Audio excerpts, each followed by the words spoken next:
Well, it finally happened. The Warhammer killer has arrived. The Holy Grail, the grimdark replacement, the final nail in Warhammer's coffin. Behold, Trench Crusade. This thing has just exploded into miniature wargaming, and now all I am constantly hearing every single day is that Trench Crusade is going to kill Warhammer. It's the Warhammer replacement. And okay, obviously no game will kill Warhammer, nor do I even personally want any game to do so. So, you know, you can forget the clickbait for a hot second. Still though, there is something going on here. A dark secret to Trench Crusade that no one is talking about. A secret that does actually give me pause, and one that should indeed terrify Games Workshop. Oh, so maybe keep a little bit of the clickbait in there. So what the hell is Trench Crusade though anyway? Well, if you missed it, Trench Crusade is a brand new skirmish miniature wargame designed by Tuomas Peninen of Mordheim fame, legendary artist Mike Francina, and James Sheriff of 28 Mag. And it has literally just blown everybody away. This thing has just hit critical mass in the wargame hobby in a way that I have not seen,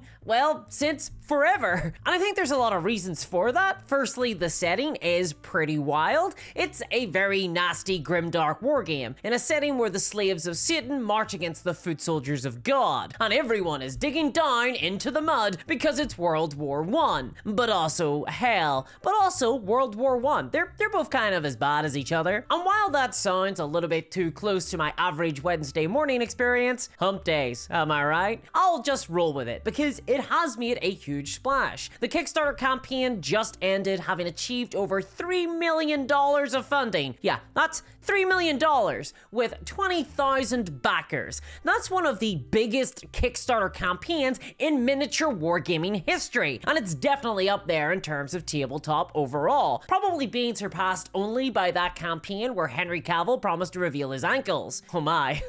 I'm still blushing thinking about that one. And while it is overall less backers and money than the insanely huge Battletech Kickstarter last year, the fact that Trench Crusade is just an indie game and basically came out of nowhere is genuinely insane. I mean, Battletech has had a TV show and video games and is a massive IP in its own right. Trench Crusade, in contrast, is like a complete unknown. It's set in a weird World War I. I mean, who cares about World War I? The sequel was way better. And sure, the rules are coming from Tuomas Peninen, who wrote a whole bunch of my favorite Warhammer 5th edition books, as well as created Mordheim and designed Warhammer Fantasy 6th edition. I mean, this guy is indeed a veteran of the hobby. And by the way, if you ever wondered why before, this is why Games Workshop do not like crediting their designers or artists anymore. Because now people are looking at Trench Crusade and saying, hey, isn't this designed by the guy that did Mordheim? I like Mordheim! And now Games Workshop have a competitor. Fancy that. But still, even with a rockstar designer, why has the game hit such a critical mass? Especially considering the even more important part for the Trench Crusade ecosystem. Because not only did it make a big splash in Kickstarter, the community for Trench Crusade is also very active now as well. The subreddit already has 22k members. That's more than the Kings of War subreddit, Conquest, or even One Page Rules. And it's approaching the size of the Bolt Action subreddit. And Bolt Action is like the biggest historical war game in the world. Although soon to be surpassed by Trench Crusade? I mean, hopefully I'd trust Saint Decent to actually sculpt Japanese that aren't based on Mr. Yoniashi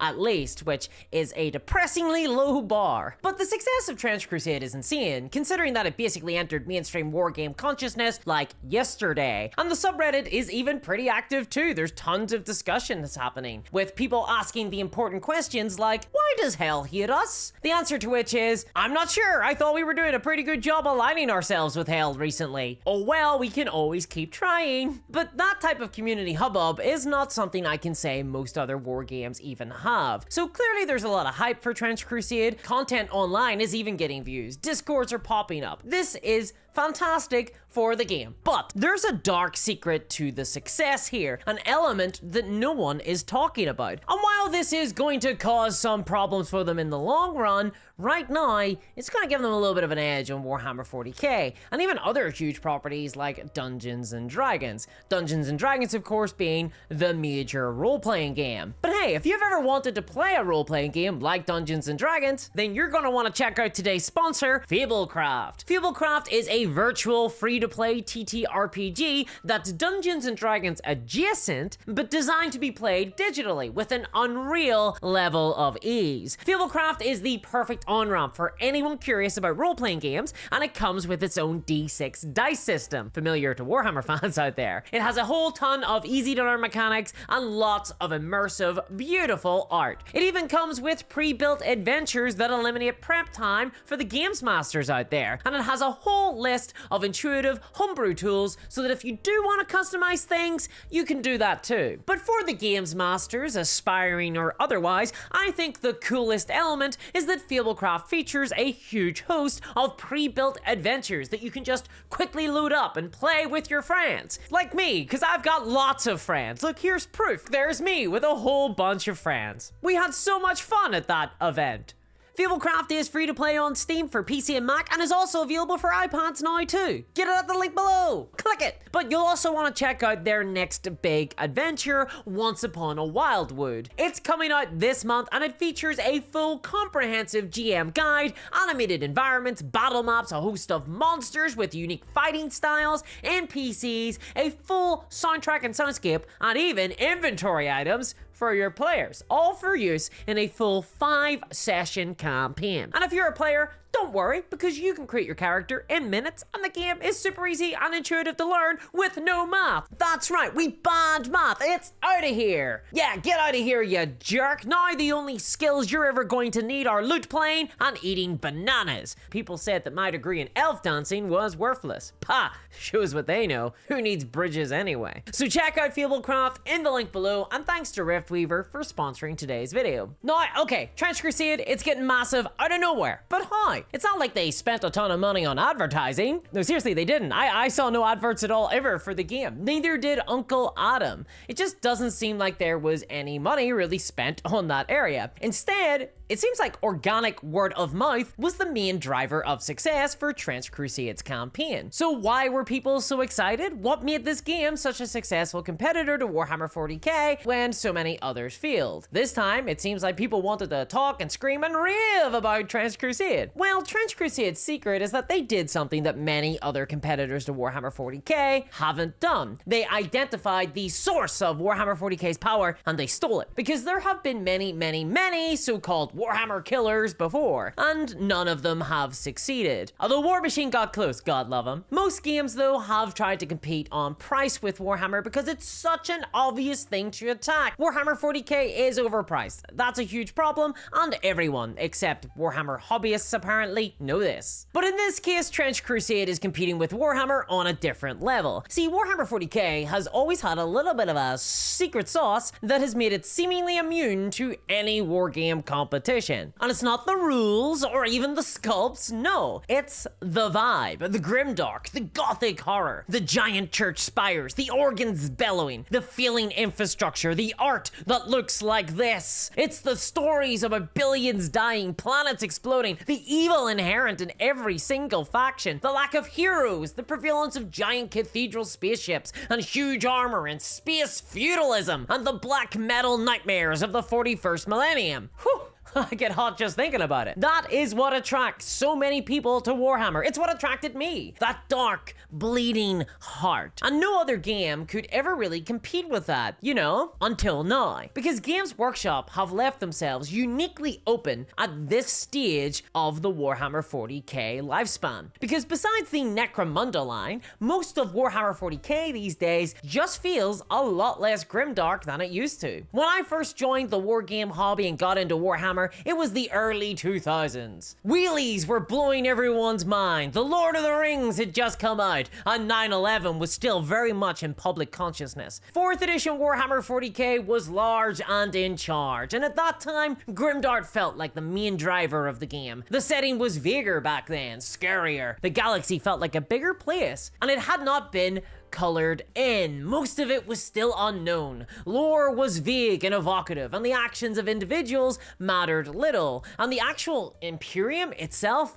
was terrifying. But that's just not really the case anymore. There's been a bit of a tone shift in Warhammer lately, and increasingly the Imperium is being depicted in a heroic, more marketable light, one that has coincided with the arrival of the less gothy and far more tactical Primaris Space Marines. But perhaps even more egregiously, the focus of the Warhammer brand has fallen on big damn heroes. Both in lore and in actual games, the individual, named Primarchs are increasingly the focus, and as a result, the once vast, uncaring galaxy of Warhammer has felt quite a bit smaller. Half the time these days when I'm reading a Warhammer anything, it feels like I'm reading a Marvel comic book and catching up on the latest adventures of Guilliman and the gang. I'm like, okay, fair enough if you enjoy that, but I and many other people just don't. The Imperium used to be the main source of grimdark in the Warhammer setting, but that's rarely the case anymore. I mean, for a while there, it even looked like the Dreadnought, aka the mausoleum/tank, where mortally wounded Space Marines were entombed to fight in perpetuity forever whilst experiencing unimaginable pain, were going to be replaced with a glorified baby carrier. Not exactly the biggest upgrade ever. And while Games Workshop wisely stepped back from that cliff, thank God, if Warhammer 40k was actually grimdark, by this stage the Ultramarines probably would have been wiped out by now. Guilliman would have been burned at the stake as a demonic trick for daring to suggest that the inhumane and insane Imperial system change even the slightest bit, and the High Lords of Terra would be waging a fruitless and bloody civil war on the Space Marine chapters, who also happened to be the only thing keeping chaos at bay, meaning disaster for everybody. Oh, and there'd be a lot more giant churches around. Hell yeah. I mean, I collect Sisters of Battle, they're like my main army. There's a vibe I like in Warhammer, and it just feels missing these days. But instead, we all know that that will never happen. Space Marines will always be fine, and we're going to see even more Primarchs in the future, because they sell so well, and they're very marketable, and the setting will, as a result, increasingly feel like an Avengers movie. That's the commercial consideration of Warhammer 40k. That's what a public company like Games Workshop does. It chases the money. It's ironic then that the very success of certain products is now undermining the overall Warhammer 40k setting that made it so popular in the first place. Luckily then, here comes Trench Crusade to remind us how grimdark is really done. From the mad illustrations of the Trench Pilgrims, to bizarre characters like the Artillery Witch, to terrifying stories like the Oculus helmets, to the nightmare environments that look like they're ripped straight from a G. Schwab Pekinski painting. One glance at this world, at this setting where mankind is doomed to an eternity of war against the forces of hell on behalf of a nightmarish god, and you can see that nightmare grimdark vibe picking right back at you. This has captured a similar vibe of what I remember Warhammer 40k feeling like, and people are responding to that. It has fueled the success of Trench Crusade utterly, and throughout the campaign of Trench Crusade, I was struck by the words of Franchina, the man whose vision has powered all of this. When first creating the world of Trench Crusade, he said, quote, "I was determined to just draw what I liked, with no consideration given to whether or not people liked it." And it's from that vision that Trench Crusade has emerged. From an artist, one who wanted to see something be created in the world, but with no commercial consideration at all. And it's that element that is lacking in so much of media these days, including Warhammer 40k. We have a dearth of auteur vision, from movies to video games to war games, because the systems we operate in just simply don't incentivize it. Everything is safe these days, or at least increasingly safer. But people are now responding to that organic, authentic vision in a big way. This is exactly what crowdfunding on Kickstarters always should have been for. These indie projects. And it's fantastic to see. Add on top of that the fact that the Trench Crusade team have been open about how hobbyists shouldn't be judged by how much money they have, an obvious jibe at a certain GW company out there. Their confirmation that the game is miniatures agnostic, and though there is a line of official miniatures now coming out thanks to the Kickstarter campaign, they're open about embracing kit bashing and 3D printing from hobbyists. Again, another obvious jibe at Games Workshop. The Trench Crusade is doing and saying all the right things. And I'm really glad glad to see that the game is succeeding now, because I've been arguing passionately for many of these elements on this channel for years, and I'm gonna be honest, they're pretty much validating a lot of my positions, so it feels pretty good, dude. Feels pretty good. But look, Trench Crusade isn't going to kill Warhammer. Of course it's not. It couldn't. That's the danger of an authentic auteur vision. I think the appeal of Trench Crusade is always going to be limited to a relatively small niche but passionate audience, and that's the part that gives me a bit of pause. I'd like to see the game continue to grow, but honestly, I'm not sure any game could even compete with Warhammer on their commercial level anyway. I mean, Games Workshop literally just made 10 times the amount that Trench Crusade made in their Kickstarter campaign, and that was just in licensing fees in the last 6 months. No miniature war game can go up against Games Workshop because, you know, Kevin Roundtree will come to your door personally with a gilded claw hammer. Just ask the War Machine guys. I mean, where did they go?